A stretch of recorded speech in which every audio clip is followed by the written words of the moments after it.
Yep. Inside, I want to kill myself. We are on an 0-7 run over the last 2 days. After tonight was just complete bullshit.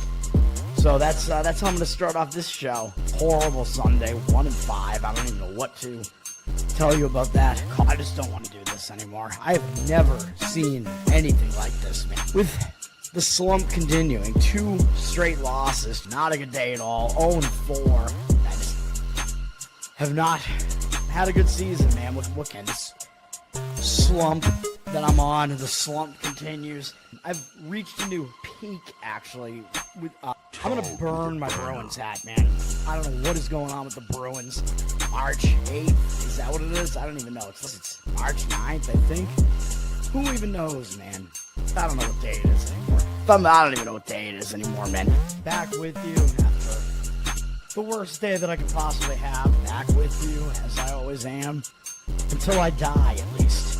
0-2 yesterday, and yesterday did not go well for me. 0-5. The worst month that I've ever had in my 18 years doing this. I don't know what to even tell you about this anymore. Broke the slump yesterday as the slump discontinues. The slump continues. Somebody fucking kill me, please.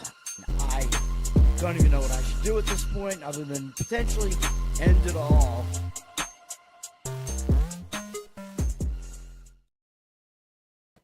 What's up, everybody? It's Toad back with you. Bettor Off Dead. This is NFL Week 6. Is that what this is?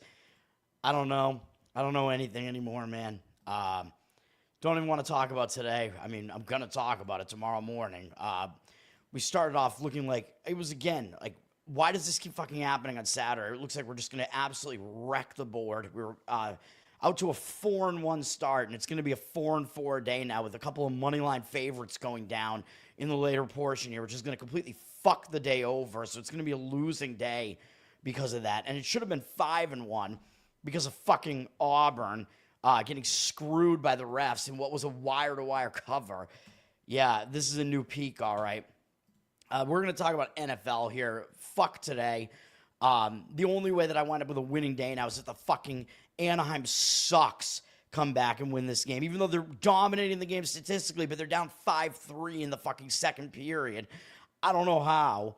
When you have more shots, more hits, you're the better team throughout the game. You're losing 5-3 before the third period even begins. Fuck you. The Anaheim fucks. But they don't fuck. Let's go to the breakdown already. I don't care. We're going to talk about the NFL. I'm going to have 3 plays here. It all fucking sucked. Auburn got fucking screwed multiple times.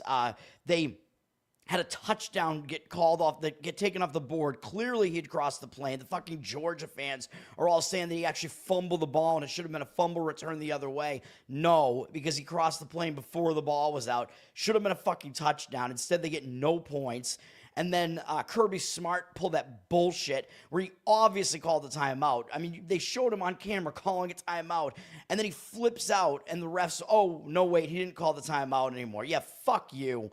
He obviously did. The refs handed that game to fucking Georgia. Auburn was winning the game 10-0, and then they never scored again, and they were still only down 3 in the fourth quarter, and then they wound up not even covering because they give up a touchdown in the final, 2 minutes of the game. Only because Auburn had timeouts left. If they didn't have any timeouts left, Georgia could have just run the clock out at that point. But no. And then Auburn was in Georgia territory again. They had a chance to still backdoor it at the end, and they turned it over, I think, on a 4th-and-1 play that they didn't convert. It could all just get fucked. Absolutely get fucked. A 4-1 day that was about to go to 5-1 with Auburn, and now it's going to be a 4-4 day. Just fuck off. And the fucking Avalanche lost in a shootout, by the way. So we lost that as a fucking favorite. And they dominated the game statistically as well. And they were never losing by more than 1 goal in the game. Although you could argue that in a close game, well, you shouldn't have played the favorite. But statistically, they dominated the fucking game in hits and shots. So I don't think I had that handicap wrong either. It can all get fucked.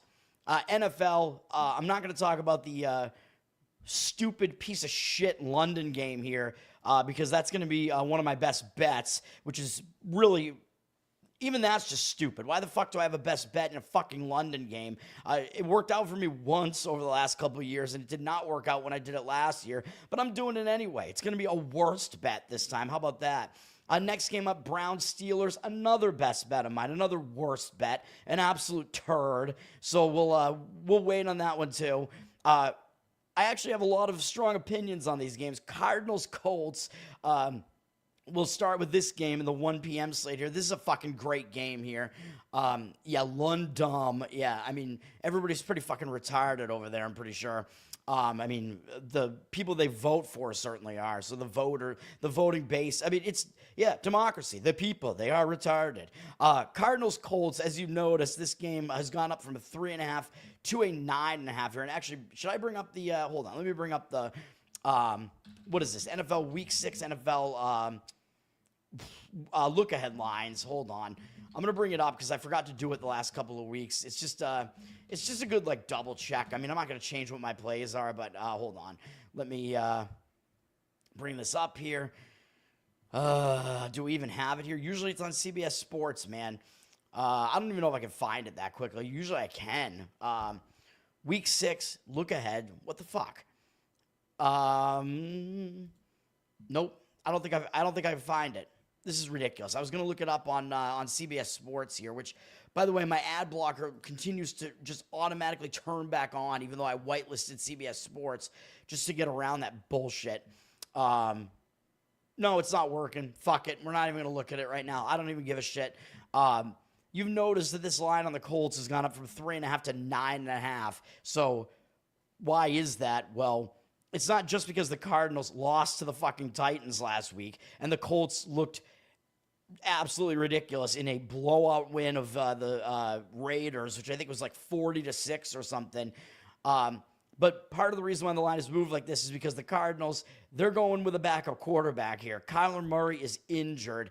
Do we really think that Kyler Murray, though, is worth 6.5 points? I don't know that they really moved the line entirely just because of the Murray thing. I think some of it is because of what these teams looked like last week. So let's say they moved it like maybe 5 points because of the Kyler Murray injury.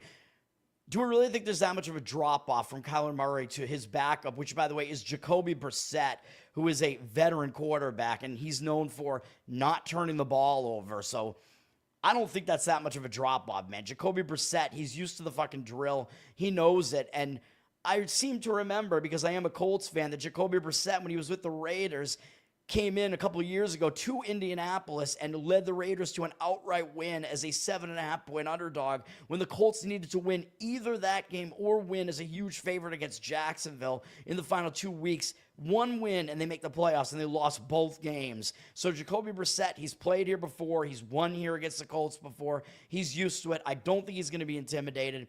I think this line has gone way too far. It sounds like I have a strong opinion on it. I mean, I do, even though it's not going to be one of my plays. I think this is one of the stronger games that is not on my card here. I would take the points with the Cardinals in this one. The line is just way too high, man. Obviously, the value is just on the Cardinals here. And it's an injured player theory spot, on top, which I kind of just insinuated. Again, with the injured player theory spot, when you lose your star quarterback or whatever, the first game he's out, the team steps up their game without that guy there because they know they have to step up their game.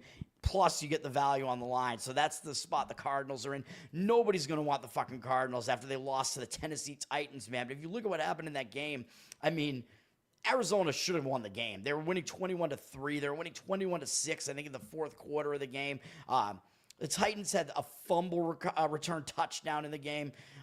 They also had of course, there was the Demercado fumble into the end zone by the Cardinals, which took another. They were going to go up 28-6 with that touchdown. It got taken off the board.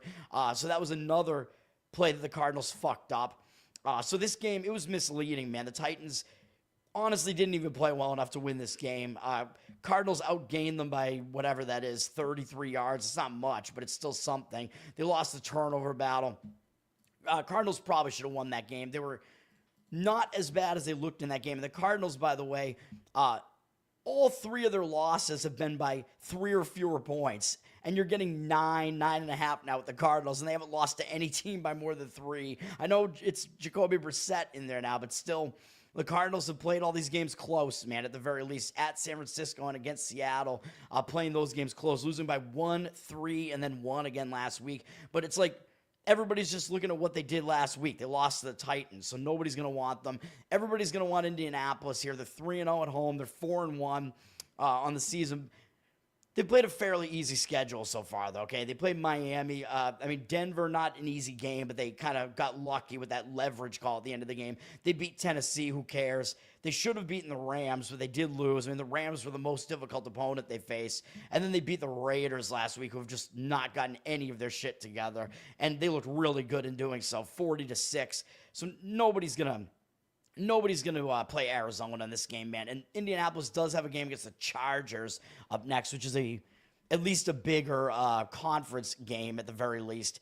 And I do think that the people who are retarded, they're going to go look and see that Indy absolutely erased Tennessee on the road, 41-20, whereas Tennessee went into Arizona and beat them on the road. So it's like if Indy could crush Tennessee on the road and Tennessee beats Arizona in Arizona, then of course Indy's going to just absolutely annihilate Arizona here, right? That's going to be another handicapping technique that the public uses here. I'm not going to buy that at all. I'm almost talking myself into a play on Arizona here. I like Arizona plus the points at this one, man. That's the way that I would do it. Should we do it? I mean, it's dude, I don't want to keep giving out all these like extra plays on the fly, like after I talk it over and I'm like, man, I really like this play. You know what? Man, I'm so tempted to do it. I'm thinking about it. Oh, man. Yeah, oh, man. I kind of want to do it. It's so close. I won't do it. I'll stop myself, but man, I kind of want to do it. It's close. It is really close. Arizona plus the points is the way that I would lean in that game. Rams, Ravens, this is another one. This is another game where the line is just out of control. You want me to give in a temptation? Oh, boy. All right, you know what? Yeah, what's the line on this? 9.5? All right, fine. Let's do it. Nobody's gonna want this, man. I mean, at some point, the Colts, they're not quite as good as they look, man. So there you go, Arizona 9.5. It's an early best bet. We'll have 4 plays because I can't control myself at all. Absolutely absurd to be doing this, but that's what we're going to do. All right. We got Rams, Ravens. The Rams are a 7.5-point favorite at Baltimore. I mean, come on, man. Baltimore. I know I said last week I thought Baltimore was going to be in that game, and I thought they were a good teaser play last week at the very least, and I thought they would win the game. That did not happen. But now the Ravens are a 7-point underdog at home to the Rams. I mean, yeah, the Rams are better than the Texans, but still. Remember the Rams, by the way, they were only, what were they? They were a 3-point favorite in the opening week, right, against the Texans. Although since then the Texans have lost a bunch of games. But if that line was indicating that the Rams are even a little bit better, right, like maybe they're 1-2 points better than the Texans are, then the Texans last week were like a 1-point favorite in this matchup. So how the fuck are the Rams a 7-point favorite? I mean, obviously, the value in this game is on the Ravens. The only way that you can look to play this game is to take the points with the Ravens. By the way, I think I forgot to mention 82% of tickets, only 77% of the cash on the Colts. So the Colts are very public, and the money is saying otherwise. This game, Rams, 82% of tickets, only 72% of the cash on the Rams. The Rams are a public road favorite here. Again, if I was going to play this game, I would take the Ravens. The Rams, they're coming off a big divisional game, man, but they do have extra rest because that was Thursday night.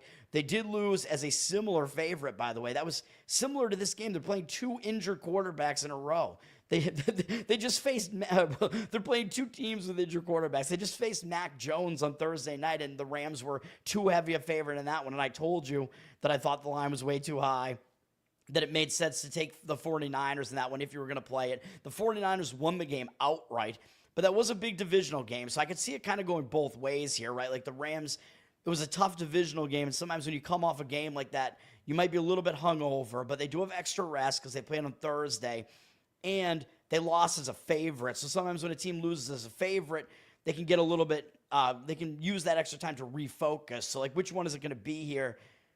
I'm not quite sure, but I lean to the former, like that being a tough game against the 49ers, so them being a little bit hungover. And the Rams do have a little bit of a look ahead here potentially because they got to go play in London, in London next week against the de facto London Jaguars next week. The London Jaguars next week. That's what they have next. So as crazy as it sounds, they might overlook Baltimore in this game, and it does kind of look like a sandwich spot.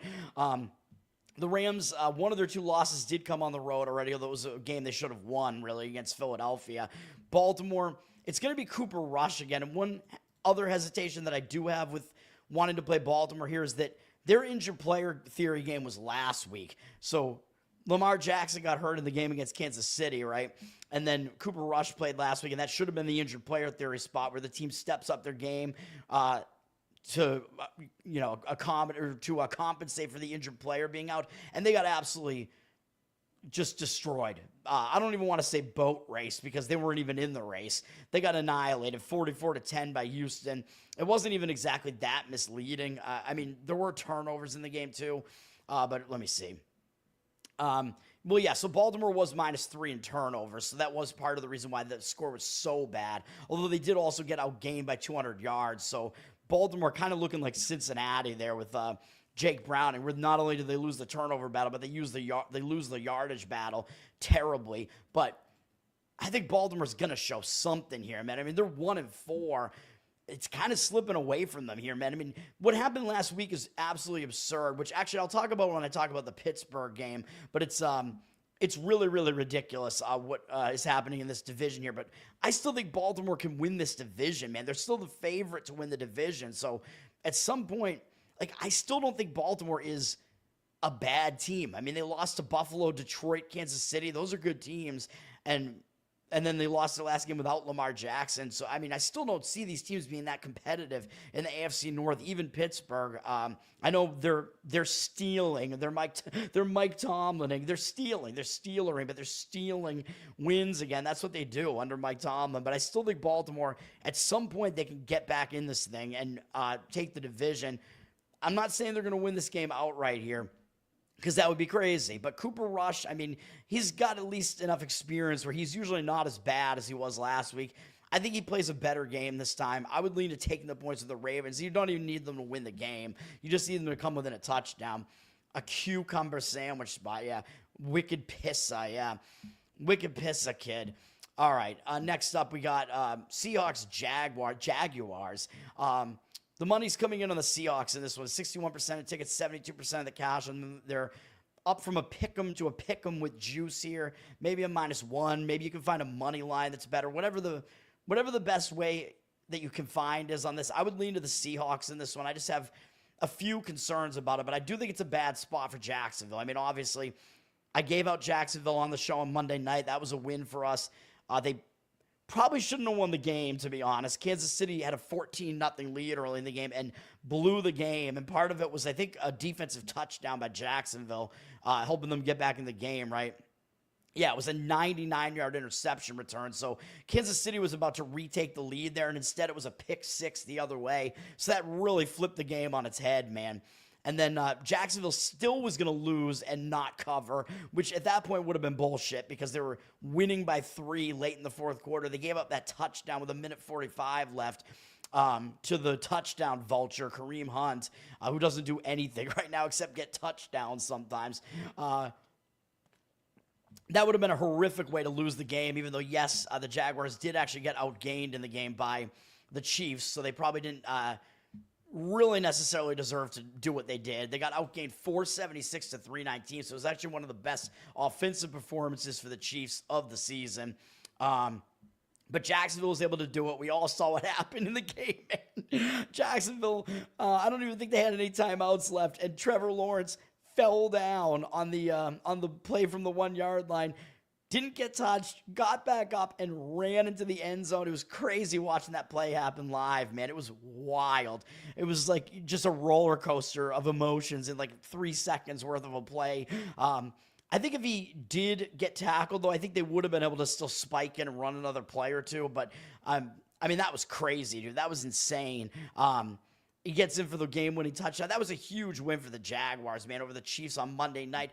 That's kind of a legitimizer game. Like, I think we talk about this in college football more often. It's like when that team gets their first win that the public actually like sees as a legitimate game, then you kind of want to go against a legitimate win. I mean, then you kind of want to go against that team the next game because that team has now been legitimized in the public's eyes, right? Like, I think people were just like, oh, Jacksonville beat Houston, whatever. Jacksonville beat Carolina, who cares? But now they beat, and who else did they beat? Well, San Francisco, I mean, I don't know, man. People might still just not be thinking San Francisco is that good just because it's such an injured team. But you beat the Chiefs on Monday night. Everybody sees it. I think that legitimizes you, man.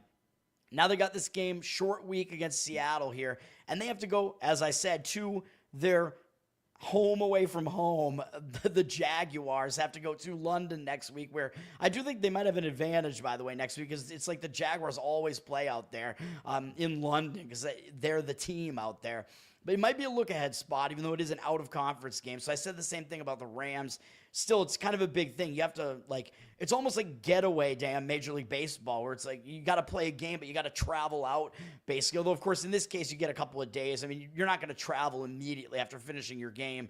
Like, you're going to probably have, like, a day and then go out there. But whatever the case, it's still a big deal having to go to London, man. I mean, the London stuff is just stupid. So I would lean to Seattle in this one, but I do have my hesitations with it. Seattle is coming off a barn burner of a game themselves. They do have to travel down to the East Coast for one of these dreaded road out-of-conference games, which I always talk about. These are the least meaningful games on a team's schedule because it matters the least in the tiebreakers at the end of the season. Playing out at Jacksonville, not a spot that Seattle's necessarily used to. Sam Darnold, not used to it either. And they're coming off a tough game themselves, man. Really a couple tough games in a row. They had a divisional Thursday night win over Arizona. Then last week they had that barn burner against Tampa Bay where they maybe could have won that game, man. And Seattle was pretty banged up on defense, man. Their defense had some injuries going on there. I think part of the reason why they lost that game, but that was still a big game, man, against Tampa. Tampa's been playing well, winning games. So that does give me a little bit of hesitation about this with Seattle here, man. And Seattle, they do have a big game up next, too. They're playing one of the stupid Monday night games, which is going to be another Monday night doubleheader next week. I hate those fucking things. Or dueling games on Monday night. It's every fucking week now. Dude, it makes the Monday night games so much less special. You know what I mean? So maybe they won't look ahead to a Monday night game anymore because there's so many fucking Monday night games now. I don't know. Monday night used to be a special thing, man. It's like, this is it. You get the spotlight. It's Monday night. Now you don't get the spotlight anymore because there are 2 fucking Monday night games every week. Fuck the NFL, obviously. But yes, I would lean to Seattle in that game if I was going to play it. I do think it's the letdown spot for the Jaguars is the determining factor in that one. Anna, thanks for hanging out. What's up? The London, the Jungle people, Jungle Cats, Jungle Boogieing. Jungle Love, Jungle London. Jungle London is driving me mad. It's making me crazy. I don't think that's the key that that song is actually in, but whatever. What's up next? I don't know. Cowboys, Panthers. Oh, yeah, great. Cowboys have 78% of tickets and 54% of the cash on the Panthers here. So it's one of these pros versus Joes type of games here where the Joes are laying the points at the Cowboys because the Cowboys have looked pretty good over the last couple of games. So, and their offense is pretty solid. So the public, yeah, they're going to jump on the Cowboys here, even though the Panthers did pretty well offensively last week with Rico Dowdle. No Dowdle, man. He was one of my running backs in fantasy last week.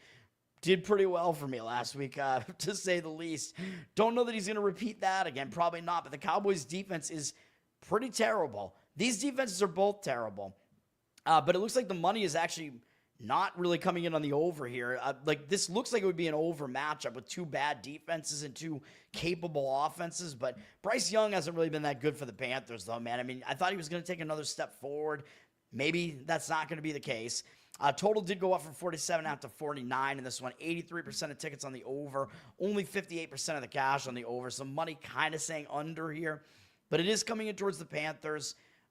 I'll agree with the Panthers side, but it's not going to be one that This one I don't really have that strong of an opinion on. I thought the spot to play against the Cowboys was last week, where they were coming off that ridiculous Sunday night tie at home against Green Bay. Had to go out to the East Coast to play the Jets. Thought it was a bad spot, and they pretty much destroyed the Jets. I mean, the Jets made it cosmetic at the end with some garbage time scores there. It was pretty bad. Dallas, actually, they only played poorly defensively at the end of the game. So crazily, Fields didn't even do that well against this awful Dallas defense. Although in the end, his stats looked okay, but it was mostly because it was garbage time. And I think Dallas just kind of packed it in. Dallas, if they're smart, they're staying on the East Coast here because they have another East Coast game here against Carolina. But they have a big game up next against Washington, against the Redskins, which is a big divisional game, man, against Jaden Daniels. So I do think it may be a look-ahead spot. Maybe it's one of these spots where the letdown from that Green Bay game, maybe it happens here in kind of a delayed fashion. Dallas also, I believe they haven't had a bye yet, right?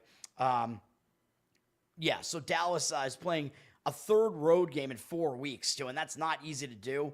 2 road games in a row, too. Actually playing 4 in 6 weeks, too. So Dallas has been playing a lot of games on the road, man, so that makes it a little bit difficult as well.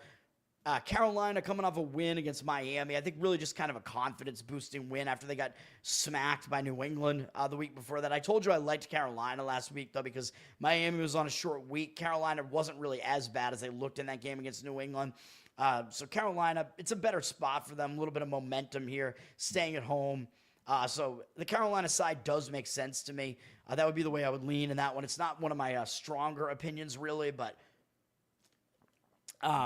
I lean that way. What else was I going to say about this? Oh, right. I forgot to mention, by the way, Minnesota and Houston are on byes this week. So something to keep in mind here. And the teams coming out of byes from last week are Atlanta, Chicago, Green Bay, and Pittsburgh. So we have not talked about any of those teams yet, but we will, obviously. So, yeah, only 2 byes this week, Minnesota and Houston. They're the only byes. Everybody else is gay.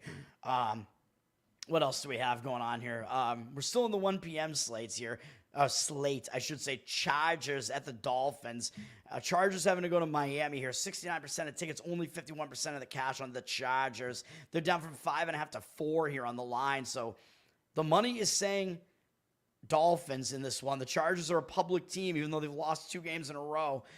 I think after what people saw Jackson Dart and company just do, scatadoo, what they scatadoo, what they just did on a Thursday. I think people are going to maybe not dock the Chargers as much for that loss to the Giants. They're not going to dock them really for losing to the Redskins last week with Jaden Daniels back, I don't think. So the public is still on the Chargers, or maybe more accurately, they don't want anything to do with Miami here. But I don't love the spot for the Chargers here. I know you think maybe they should bounce back here, but they're playing a second road game in 3 weeks, having to go back to the East Coast. So they've gone East Coast to West Coast, back to East Coast. I mean, that's brutal. 2 cross-country trips. That's not good.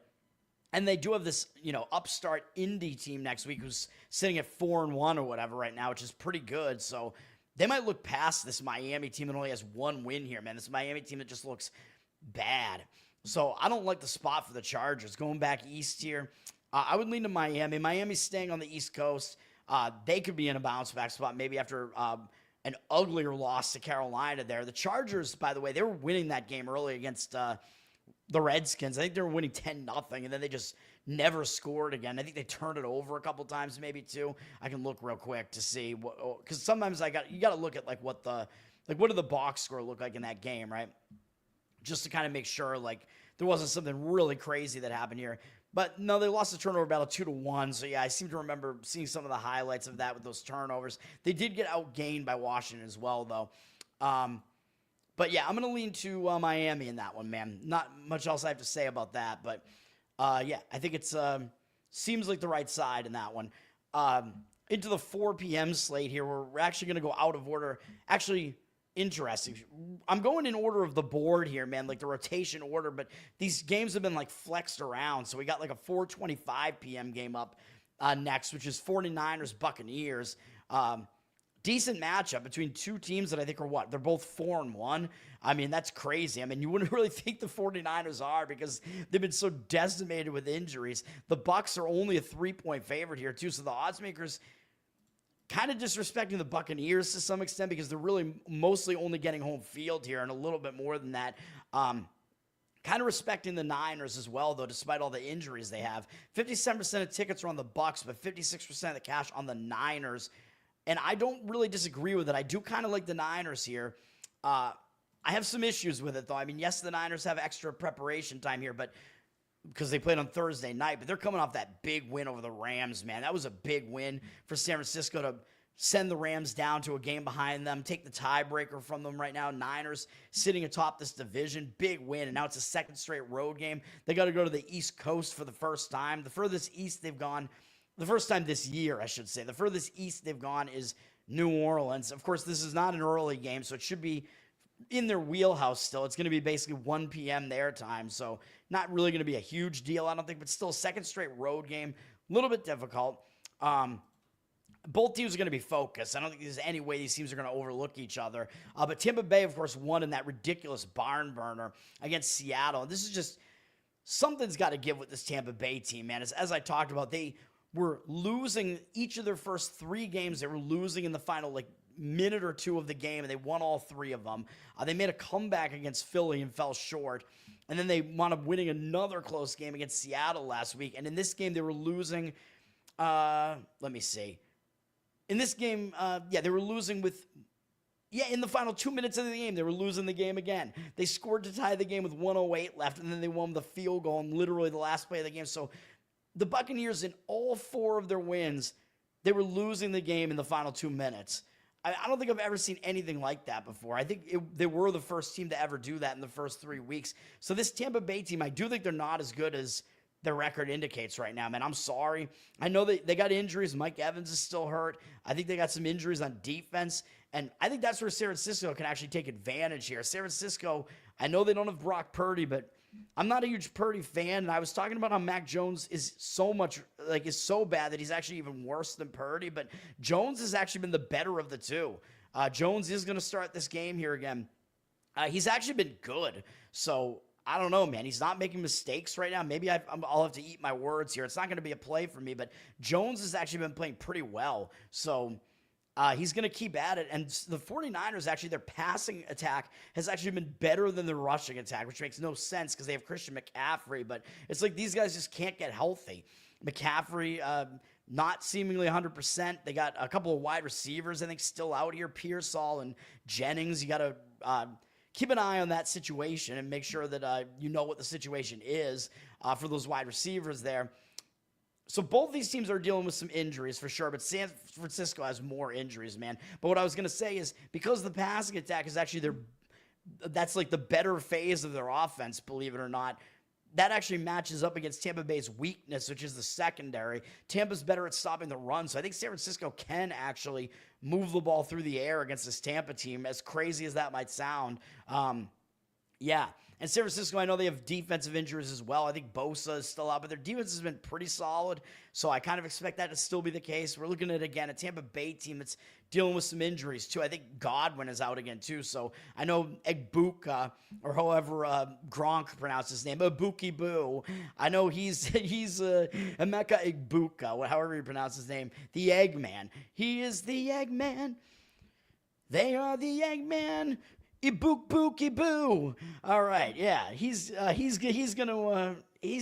for sure, but still, I mean, this Tampa Bay team's a bit thin on their offensive roster, and I think Bucky Irving is hurt too, so they're going to be using Rashad White as their running back. So Tampa, they do have some injuries, man, on that offense. I know running backs are more plug and play, but still, I'll lean to San Francisco in this one. Both teams are actually flying Pacific Coast back to the east here because, of course, Tampa was in that barn burner, like I said, against Seattle. So coming off that game, crazy game, man. Crazy couple of games, man. At some point, I think Tampa, they're going to have a down spot at some point, man. And maybe it's here. I mean, it was kind of the Philly game to some extent, but they still came back in that game and made it close. It could be this game, though, against the San Francisco team with all the injuries they have. And they do have Detroit next, which is kind of always a big deal because it seems like Tampa, it seems like they face Detroit all the time. I mean, they lost at Detroit in the playoffs a couple years ago. I think they got revenge against Detroit during one of the regular season games. So that's a big matchup, man. And it's a primetime game, too. I think that's That's a Monday night game as well, I think. I can't even tell now because, yeah, it's on 10:20, so it's a Monday night game. It's ridiculous, man. But, yeah, Tampa, maybe they'll even look ahead to that. So, yeah, there are reasons to, I think, lean to the 49ers in that one, which is what the money is saying as well. Titans and Raiders, I actually disagree with the money in this one. The Raiders are down from 6 to 4 here, 73% of tickets on them. How could the Raiders possibly be public, man? Really? And then 62% of the cash on the Tennessee Titans. I'm not buying it. I really am not. I mean, I guess the only reason that I could see for the Raiders being public here is that the public still wants nothing to do with the Titans. That would be the only reason that I see that being the case. But I still think the Titans are the worst team. I mean, the odds makers are telling you that. I think the Titans still are probably the worst team in the NFL, even though their defense has been fairly good. But they pulled off that win last week, man. And I told you that win was pretty counterfeit, which we just looked at. That win against Arizona. Arizona was going to go up 28-6 in the game until Demercado fumbled the ball into the end zone with a stupid touchback rule, which needs to change, by the way. So that was bullshit. Arizona, although I'm not unhappy about it necessarily because it knocked people out of Survivor while I stayed alive with Indy. But Tennessee, I mean, maybe that'll give them some confidence because I know they have a rookie quarterback, and sometimes when you get that first win out of the way, it kind of give you confidence. But Ward isn't doing this, right? Like I just showed you, there was a huge pick six for Tennessee. They had the benefit of that other the fumble into the end zone as well. And then there was that ridiculous, the offensive touchdown that Tampa Bay scored, or that Tennessee, scored. If you didn't see it, Arizona intercepted Cam Ward on the play. Whoever intercepted it tried to run the football, fumbled it, and Tennessee recovered the fumble and I believe returned it for a touchdown. I'm pretty sure is what happened. Just absolutely ridiculous, man. So live stream won't stop buffering. Oh, that sucks. Is it? Hopefully it's on. Is it not on my end? I hope it's not on my end. Let me check real quick. Thanks for hanging out, Charles. But let me check on my end real quick here, I guess. But yeah, so I mean, basically all of the scores for Tennessee in that game were counterfeit for the most part. They had a 99-yard pick six plus that crazy interception plus fumble touchdown, whatever the fuck you want to call it, which I believe was the other one in the game. So whatever it was, man, I think it's just, yeah, I mean, counterfeit win for Tennessee, man. So I'm not buying it. And they are playing a third straight road game here. So, yeah, I mean, it looks like the stream is doing okay for me. So I think it might be on your end, Charles. That does suck, though, unfortunately. But this is also a third straight road game for Tennessee, man. So they're kind of going all over the place. Although I know if they stayed out in the Arizona area, it's not that much of travel to go up to Las Vegas. But still, kind of brutal to play 3 road games in a row. You don't usually have to do that in the NFL, man. I don't believe they didn't have a bye in the middle of that either. So pretty difficult, man, for Tennessee here. The Raiders, they just looked so bad last week that it still surprises me the public would want to be on the Raiders after they lost 40-6 to Indianapolis. Just crazy, man. But I think the fact the Raiders are coming back home, going to be wanting a win. I mean, I know they have Kansas City up next, but I don't think they can really overlook anybody being at 1-4 here. And at some point, I think the turnovers also have to stop. I mean, Geno Smith, he's thrown 9 interceptions. And yeah, interceptions are something that are not totally random. I mean, a quarterback throwing a lot of interceptions, it is kind of a thing, but still, I think there's got to be some regression back to some sort of mean here, man. But the Raiders, I think, they're one of the teams with the most turnovers in football right now. I mean, at some point, that's got to regress a little bit at some point back to a mean. They were -2 in this game against Indy, and they only got outgained by 21 yards in this game by Indy. So that does not look like a 40-6 loss on the stat sheet there at all. So the Raiders were not as bad as they looked on the final score there. So I'm going to lean to the Raiders in that one.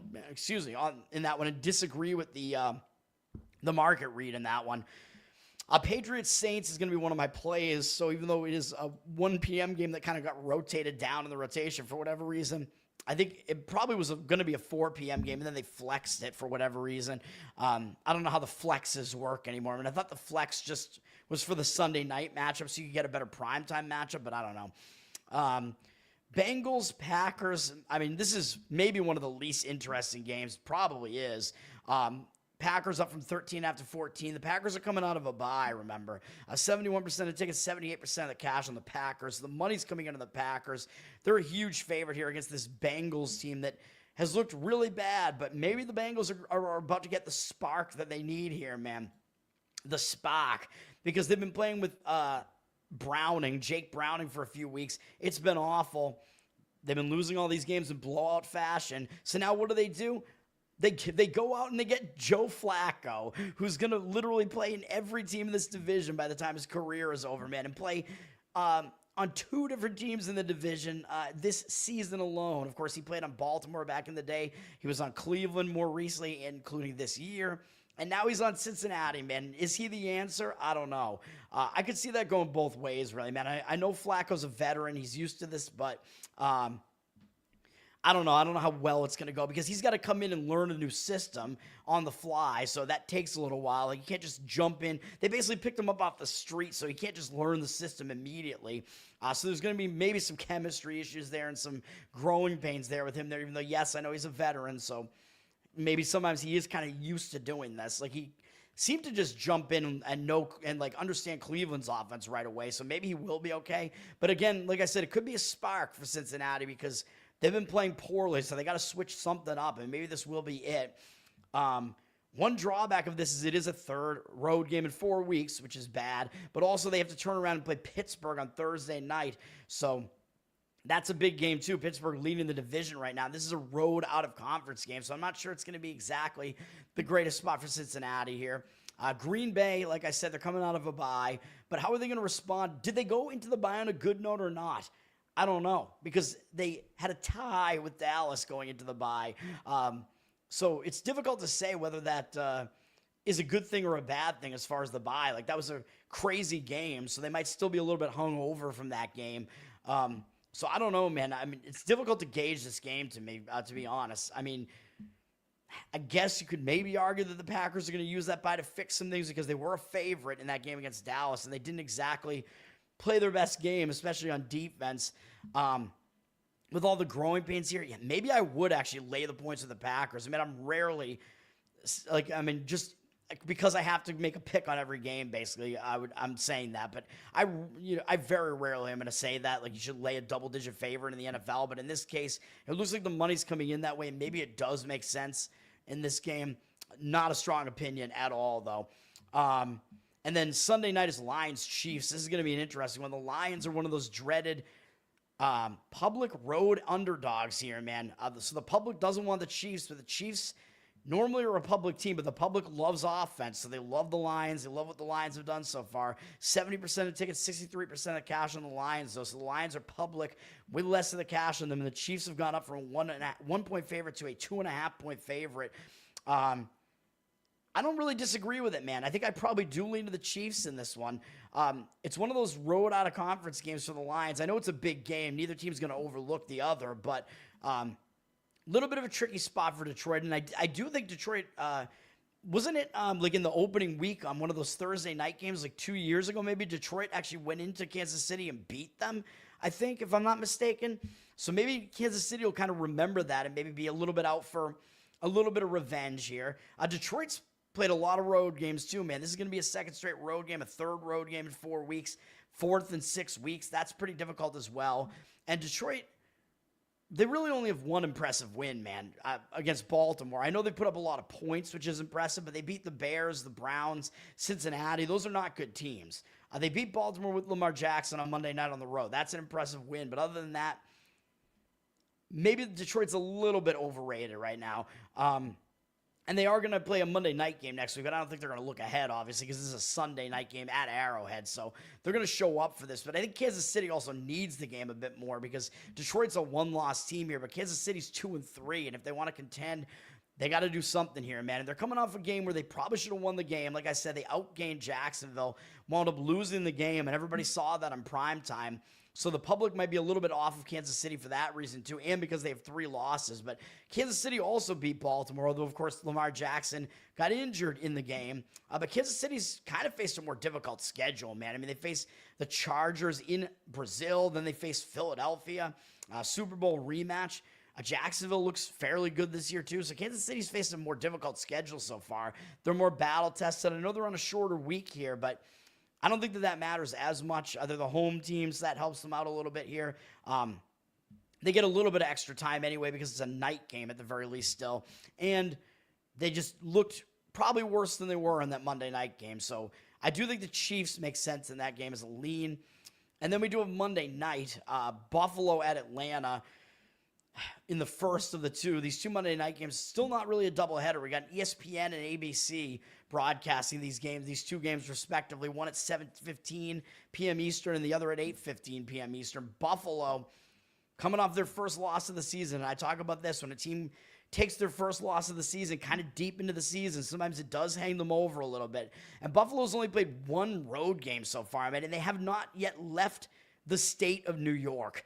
How ridiculous is that we're in week 6 and they've not played a game outside of New York yet? Their only road game was against the Jets. So it's kind of ridiculous. They're going down to Atlanta, and it's another one of those dreaded out-of-conference road games here, man. So I think it's a bad spot for Buffalo here, man. They took that first loss of the season. Sometimes that can hang you over. And it was a big primetime game, and that's kind of the new AFC East battle that people are talking about, Buffalo against New England. Although I still don't think New England is really like a legit threat to overtake the division right now for Buffalo. But still, it was kind of a big game. But then again, you could argue that, well, Buffalo was a home favorite of 8 points here. So when you lose a game like that, it is a little bit embarrassing, and you do refocus with the week. You do refocus during the week potentially. So there is that argument as well. But again, it is a road out of conference game. They don't have anything more important up next, though, against they're facing Carolina next. It's a Monday night game, so they'll still probably show up for it. But it is still really odd to me that Buffalo has only played one road game so far. So they've had the benefit of being at home this whole time. Their one really good win was also against Baltimore, and they probably should have lost the game. Baltimore's beating them 40-25, and Baltimore's with 4 minutes left, as I keep pointing out, and Baltimore's not looking great right now, at least. So after that, Buffalo, their wins are against the Jets, Miami, and New Orleans. I mean, those are all 1-0 win teams right now, so that doesn't look very good. And then they lost to New England, of course. So is Buffalo a little bit overrated? Possibly. And Atlanta is coming out of a bye, by the way. Although they went into the bye on a good note. So I talk about that. When a team goes into the bye on a good note, sometimes they're not able to use that bye to its full advantage, because it's like, well, if things are working, what do you have to fix? Although it was only one win against Washington. Things were really bad the game before that against Carolina. And I've kind of been right for the most part with Atlanta. I mean, I think they should have won the game against Tampa Bay. So I think my lean was kind of an unlucky loss in that one. And then my lean was correct with Atlanta against Minnesota, where they won. I gave out a play against them in the Carolina game, got that right. And then I gave out a play on Atlanta in their last game against Washington and got that right too. So I've been getting these Atlanta games right. Penix seems to be moving along. He's pretty good. He does play better at home, seemingly right now too. So this game is at home. He's played a couple of these primetime games now, I think so. Like, he won on the road in primetime against Minnesota earlier this year, so that's good. I believe he played one primetime game last year against Washington and played well, but they lost in overtime, and they probably got bullshitted out of a cover there as an underdog, which was one of my plays that week that I lost on the show. Yeah, but Atlanta coming out of the bye. I know they went into the bye on a good note against Washington, but I do think they're going to use that bye to prep something for this one. So prep.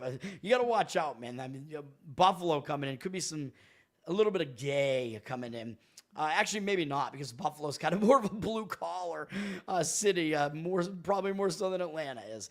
But I lean to Atlanta in this one.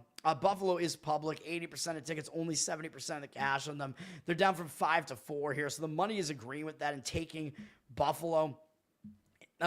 taking Atlanta in this one, against Buffalo. I agree with it. For all the reasons I just said, I would take the points with the Falcons in this one if I was going to play. And it almost still looks too easy to play the Bills here and lay the points with them, because they're the Bills. They're Josh Allen. They only have one loss still. So, total, by the way, I was going to mention the Lions-Chiefs total went all the way up from 49 to 53, which is a crazy high total. But the money's coming in on the over there. 80% of tickets, 94% of the cash on the over there.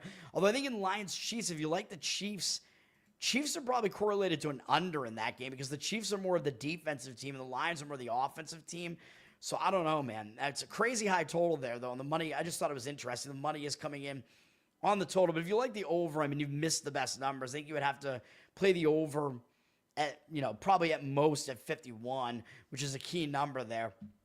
I would probably not want to go over the 53, and the public is of course going to play the over there too because it's Goff against Mahomes. Although I probably wouldn't want to really be sitting on an under ticket in that game either. So yeah, just extra thoughts there. And then the total in this Bills-Falcons game is fairly high as well at 50. The primetime, because it's primetime, they put all these offenses that could score in primetime, except for maybe this other Monday night game. But still, Falcons, Bills, 50. A little bit of juice on the under now, though. 79% of tickets on the over, only 55% of the cash on the over.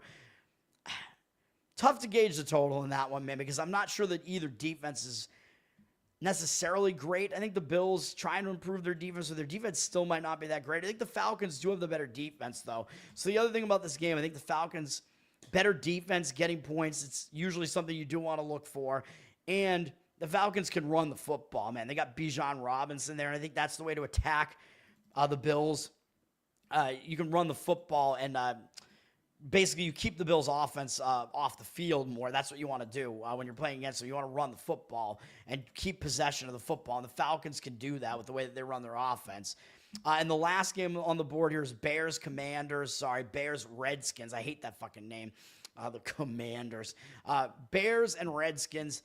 The Bears against the Redskins. Redskins down from 5 to 4.5 here. So the Redskins are a public side as well. 67% of tickets, only 64% of the cash on them. So the money is coming in on the Bears side, and I will slightly agree with that too. This is a rivalry matchup, basically, man, I would say, between Caleb Williams and Jaden Daniels, who were part of the same draft class. I think they were the top two quarterbacks taken last year in the draft. And they matched up once last year, and it was a crazy ending where the Bears looked like they were going to be able to get the win after. I had Washington as a play on my show in that game, too, and Washington had the lead earlier in the game. They blew the lead, and then if you remember, Washington won the game on a Hail Mary from Jaden Daniels right at the end, which was just insane. An insane way to win that game. Which I forget if that might have been at Chicago, too. I forget. And it was more insane because Chicago's defender didn't defend on the play because he was too busy in the end zone. It was at Washington because he was taunting the fans. So I think it was in the same stadium because, yeah, I'm pretty sure Chicago's defender was taunting the fans and didn't cover the receiver in the end zone and gave up the touchdown because of that. Absolutely ridiculous. So it is going to be a little bit of a revenge situation, I think, for Chicago for that reason because people do remember that game. I think because it's the Williams versus Daniels thing, because of how ridiculous that game was at the end there, I think Chicago might show up for this. I mean, of course, it is Monday night, so both teams are going to show up for it, but I think the spot's a little bit worse for Washington. They're having to travel back from the Pacific Coast. That's not that easy. They went out west and beat the Chargers last week, and now they have to come back home here. And they do have a divisional game up next against Dallas, and then they face Kansas City, so they might be looking ahead to that Dallas game next week a little bit too. Maybe they just... Possibly they don't take the Bears totally seriously. Bears sitting at 2-2.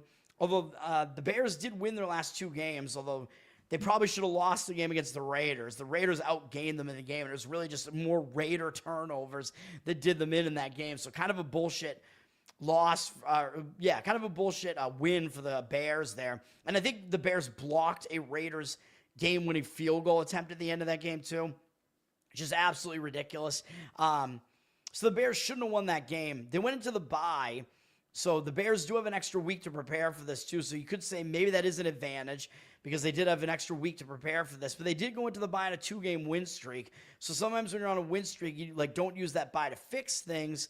Although maybe you could argue they will because even though that win against Dallas was pretty convincing, the win against the Raiders was not convincing. I think they know that they got away with that win, so I think maybe they will use the bye to kind of focus on some things there, and that gives them time to travel back from Vegas to go back from there to Washington there to cross the country there. So generally, yeah, in that case, I do think the bye is a little bit better for the Bears. So we will lean to the Bears in that one, but not a play for me. Let's go to best bets here, and then I'll get out of here. Which I already gave out one, which is, I don't even know why I'm doing it, man. I don't know why I'm doing it. But the first one, chronologically, we're going to go with the Jets plus the points, man. I know, dude, Jets 0-5. I think are they the only winless team still? Are they the only 0-5 team? Because the Titans won. The Titans have one win. Miami has a win now because they beat the Jets. Is there any other team that doesn't have a win yet? I don't think so, right? Raiders got a win in the first week. Yeah, so I think it's just the Jets. So something's got to give here, man. I still think the Jets are just not as bad as their record really necessarily indicates, man. Their defense hasn't been good. There's no question about that, but the Broncos are not an explosive offense. So I think the Jets might finally get a little bit of a reprieve defensively as far as the offense that they're facing here. And it's going to be Bo Nix having to go to London. This game's a London game at 9:30 a.m. Eastern. Here. So Bo Nix, a guy that's not used to traveling to go to London. I don't think he had to do it last year. So rookie in that spot might do a little bit worse than a more experienced QB like Fields. I don't know if Fields has played in the London games before. Maybe he has, maybe he hasn't. But the Broncos are getting all the public action. 82% of tickets, only 74% of the cash. And this is a neutral site game, and the Broncos are laying 7. And it's a pretty low total of 43.5 with the money coming in on the under, too. So the money's coming in against the Broncos, who are public, and the money's coming in on the under with 55% of tickets on the over, 53% of the cash on the under. So that's the type of setup where you do want to look to take the points if you think it's going to be a bit of a lower scoring game. And teams might struggle to score a little bit, and the money's coming in on the under a little bit here. Yeah, the Broncos, I do think it is kind of a sophomore slump type of season for the slump continues for Bo Nix here. He just hasn't been as good this year, man.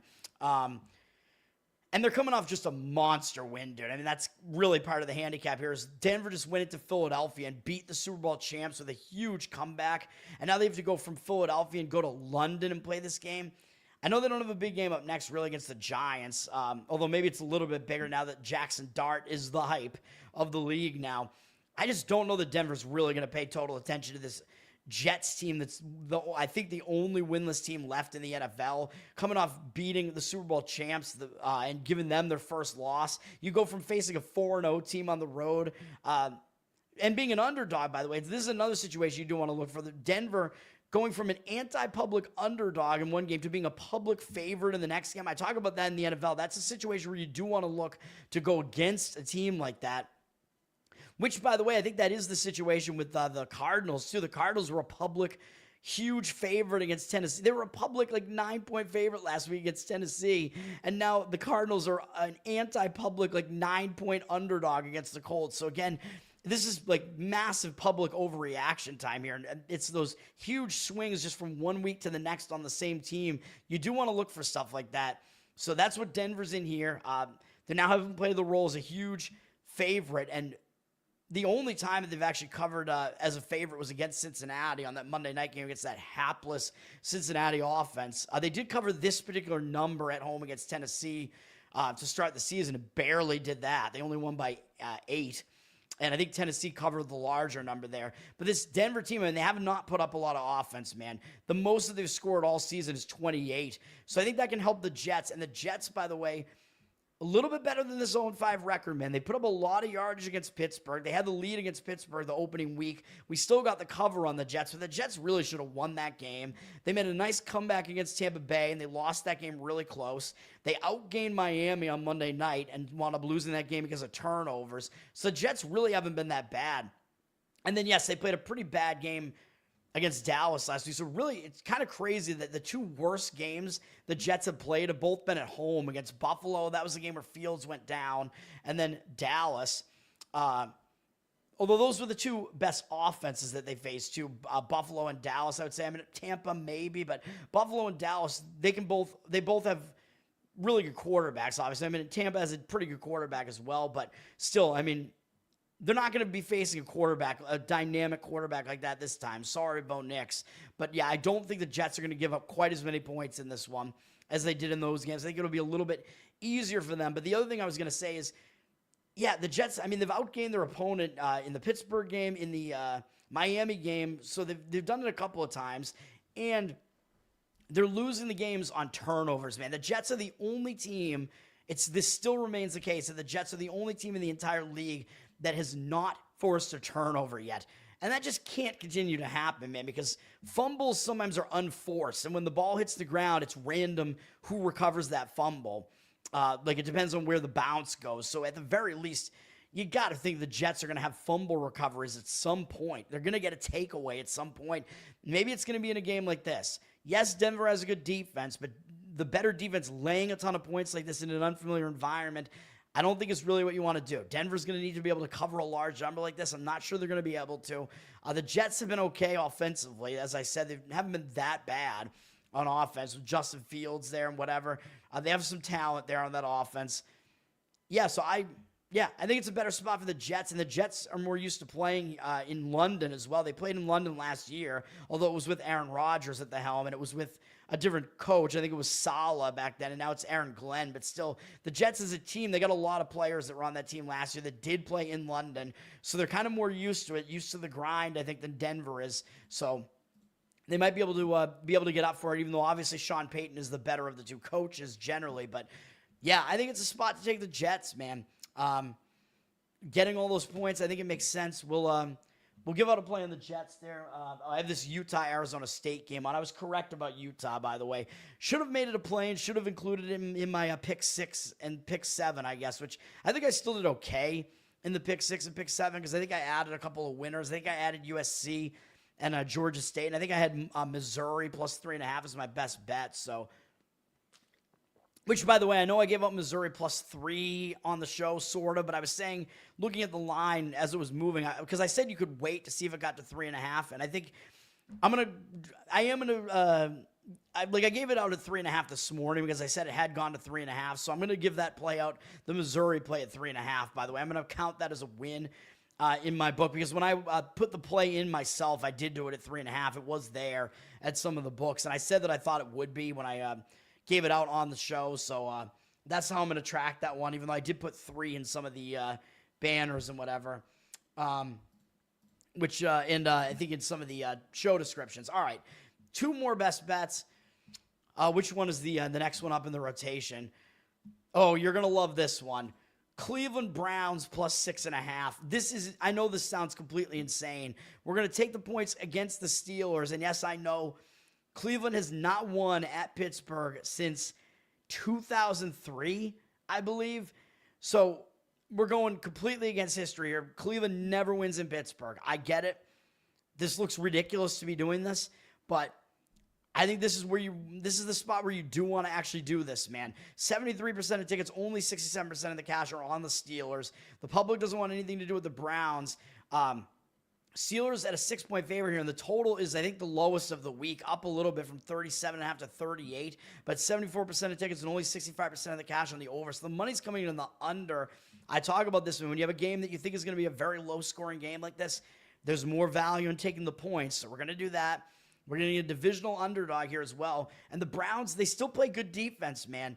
The Browns have been pretty good defensively throughout the season so far. And Baltimore scored a bunch of kind of bullshit late against them. That was a 20-10 game late in the game. So, I mean, Cleveland, they were a little bit better defensively than they looked in that one. Yeah, they got knocked around a little bit by this Detroit offense there. But that game, the yardage differential wasn't that crazy in that Detroit game either. So I think this Cleveland defense is actually a little bit under the radar. They slowed down Joe Burrow, although he's a slow starter, in week 1.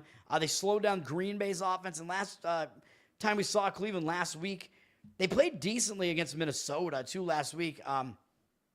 So, yeah, Cleveland, I mean, I think Cleveland was the anti-public side last week, and they're the anti-public side again this week because they're the fucking Browns. And, yes, I know they played in London last week, so people are going to point out, well, wait a minute. Pittsburgh's coming out of a bye here, so they have extra rest to come back from London because Pittsburgh's last game was the London game.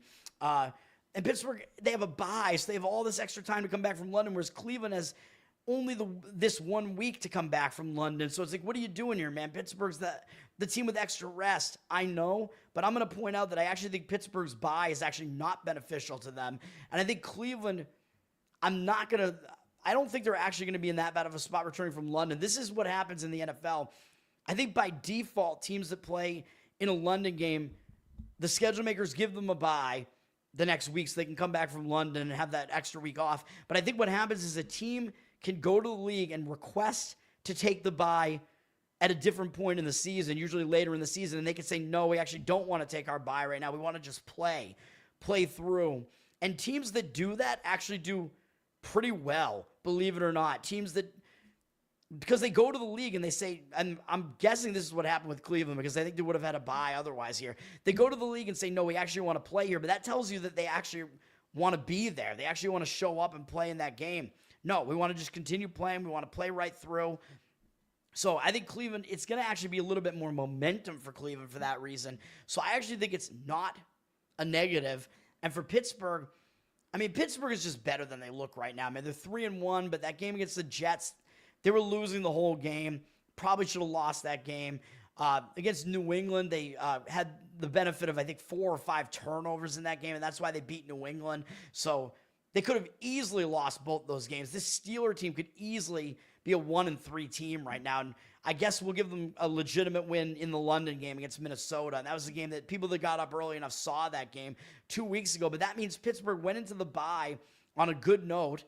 They went into the bye with 2 straight wins. So it's like when things are all working, what do? You don't have anything to fix.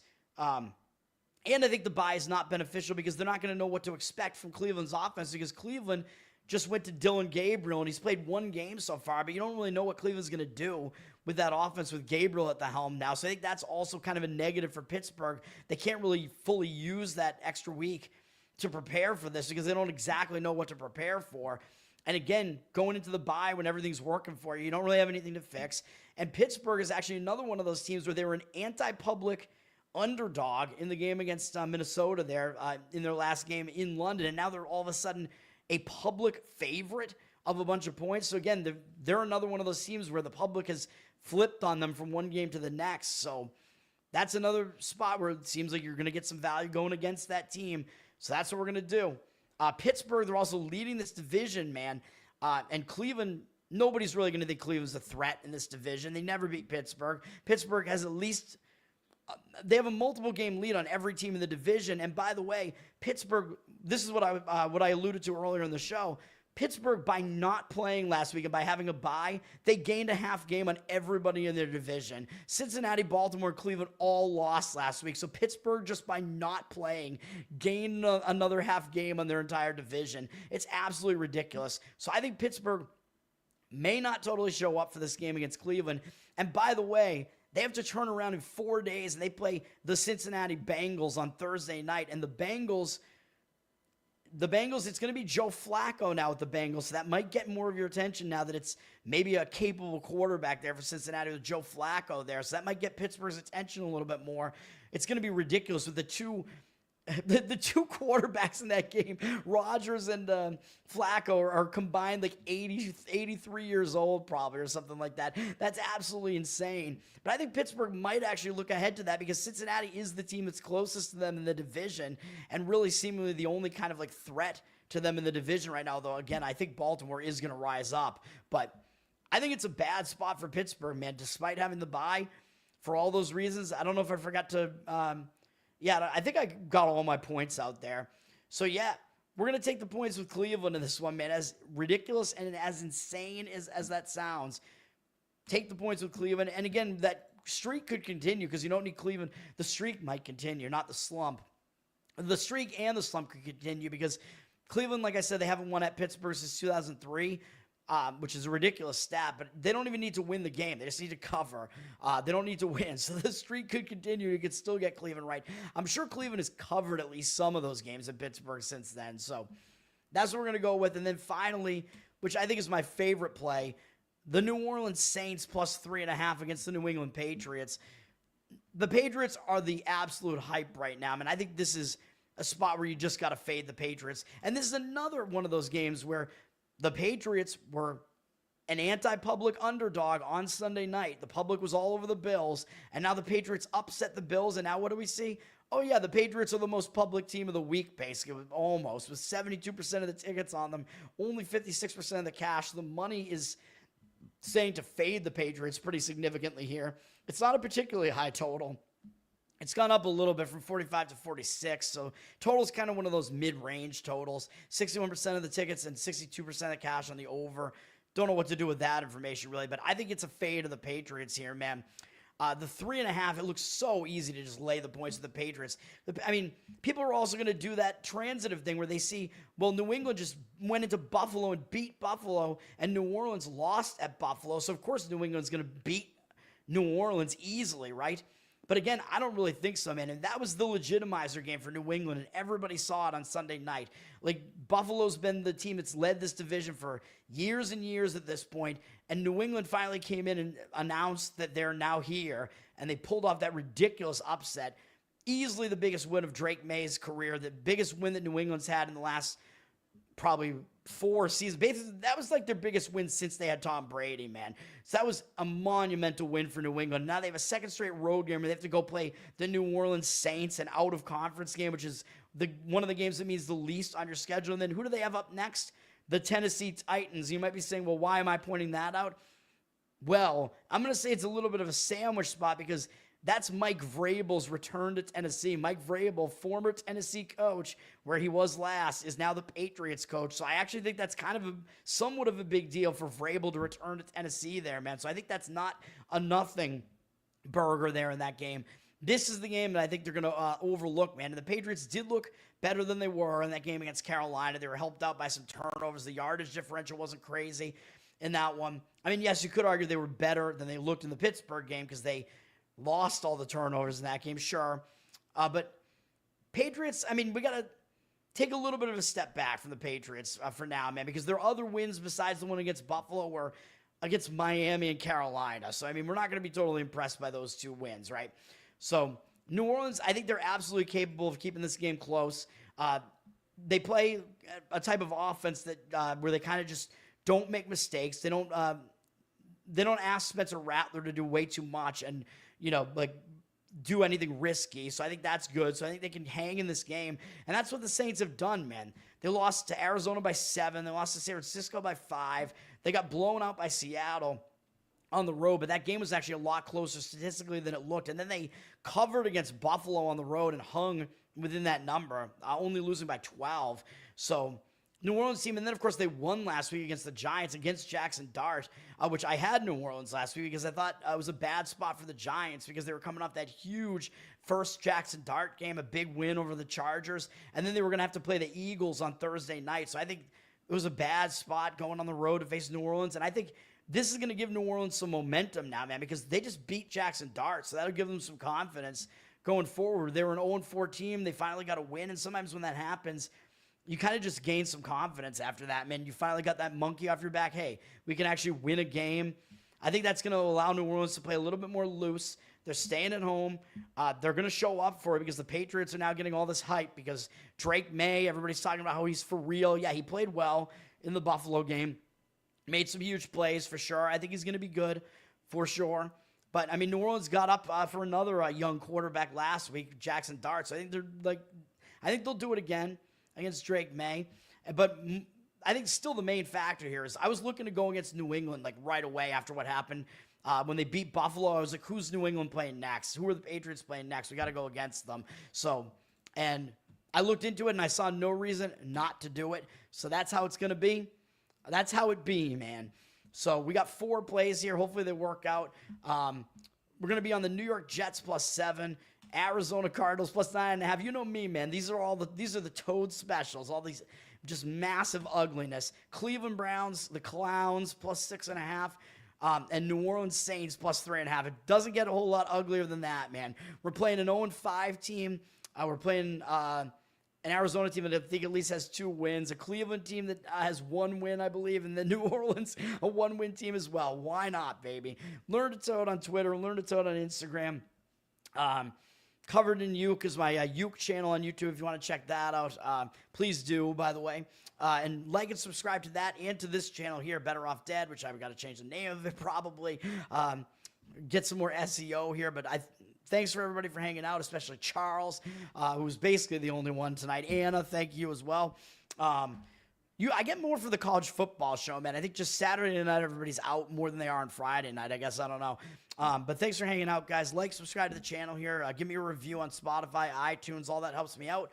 And patreon.com/learntotode. And there's some bonus Uke stuff there. Prioritize requests at the highest level and a Spotify feed with the Uke stuff at the lower level. And I got to still get that stuff going. So, I mean, it is going, but I have to, get the last few that I've put out up there. That's going to do it for now. Everybody have a good night. I'll be back in the morning because I think we have 1 hockey game tomorrow. I think there is baseball playoffs, so I think there's one baseball game. I think the American League Championship Series starts. The ALCS, I think, starts tomorrow, too. Not the ALS. It's not going to be Lou Gehrig. We're not going to be doing any ice bucket challenges. But, yeah, I think there will be one baseball game, one hockey game, and then, yeah, I think that'll be it, I guess. So it'll be a really short episode tomorrow morning, and I'll rant about what the fuck happened tonight. Hopefully we actually wound up with a win. I mean, you start the day 4-1. If you wind up not getting a win on that day, that's just, man, it is just so brutal. It happens sometimes, and hopefully that's not the case. We'll see. Hopefully I at least got away with a win tonight, but it all depended on that last hockey game, so we'll see. Peace out for now, guys. Until tomorrow morning.